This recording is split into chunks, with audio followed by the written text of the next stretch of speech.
Hello बच्चों, let's read the question. The question says the arithmetic mean of the following data is 14. Find the value of k. इस question में x observation है और f उसकी respective frequency है। इस question में हमें अरिथमेटिक मीन दिया गया है जिसे हम सिंपली मीन भी कहते हैं।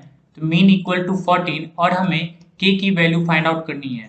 इस क्वेश्चन में की कॉन्सेप्ट है कि कॉन्सेप्ट अरिथमेटिक मीन का फॉर्मूला या फिर मीन का फॉर्मूला जो होता है समेशन i इक्वल टू 1 से n X I F I upon summation I equal to 1 से n एफ आई। तो चलिए हम k की वैल्यू फाइंड करते हैं। तो k की वैल्यू फाइंड करने के लिए हम सबसे पहले समेशन i इक्वल टू 1 से n X I F I find करेंगे। यहाँ पे n होता है नंबर ऑफ गिवन ऑब्जर्वेशन। इस क्वेश्चन में नंबर ऑफ गिवन ऑब्जर्वेशन 5 है, इसीलिए यहाँ पे n की वैल्यू हो जाएगी 5। अब समेशन एक्स आई एफ आई निकालने के लिए हम दिए गए ऑब्जर्वेशंस को x1, x2 ऐसे मान लेंगे और उनकी रिस्पेक्टिव फ्रीक्वेंसीज को f1, f2 and so on मान लेंगे। यहाँ पे समेशन xi fi निकालने के लिए हम दिए गए ऑब्जर्वेशंस को उनकी रिस्पेक्टिव फ्रीक्वेंसीज से मल्टीप्लाई करेंगे, सारे ऑब्जर्वेशंस और उनकी फ्रीक्वेंसीज को, और उन्हें हम आपस में ऐड कर देंगे। तो चलिए हम समेशन xi fi निकालते हैं। तो ये हो जाएगा x1 into F one plus x2 into F two plus dash dash dash x5 into f5। इसे सिंप्लीफाई करेंगे तो ये हो जाएगा 5 into 7 plus 10 into 7 sorry 10 into k plus 15 into 8 plus 20 into 4 plus 25 into 5। इसे सिंप्लीफाई करेंगे तो ये हो जाएगा 35 plus 10k plus 120 plus 80 plus 125। इसे सिंप्लीफाई करेंगे तो ये हो जाएगा 360 प्लस 10k। अब हम समेशन i इक्वल टू 1 से 5 fi निकालेंगे। तो इसे निकालने के लिए हम दिए गए सारे फ्रीक्वेंसीज को आपस में ऐड कर देंगे।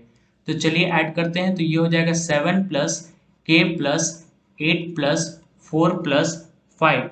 तो ये हो जाएगा 24 प्लस k। अब हमने जो निकाला है उसे हम अरिथमेटिक मीन या फिर मीन की फॉर्मूला में पुट करेंगे। तो हो जाएगा mean equal to I one से summation of I 1 to 5 X I F I upon summation of I equal to 1 से 5 एफ आई एफ आई। और हमें मीन पहले से 14 दिया हुआ है सवाल में।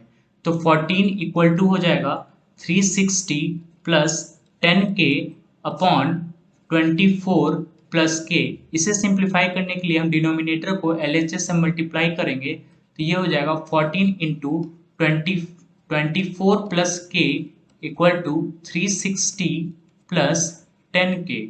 इसे सिंप्लीफाई करेंगे तो ये हो जाएगा 336 plus 14k equal to 360 plus 10k। इसे सिंप्लीफाई करेंगे तो ये हो जाएगा 14k minus 10k equal to 360 minus 336। अब हम इसे सिंप्लीफाई करेंगे तो यहाँ ये हो जाएगा 4k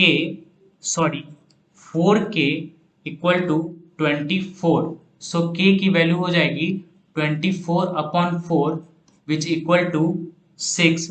सो k की वैल्यू हो जाएगी 6। So the final answer is 6। Hope you understand it well. Best of luck. Thank you.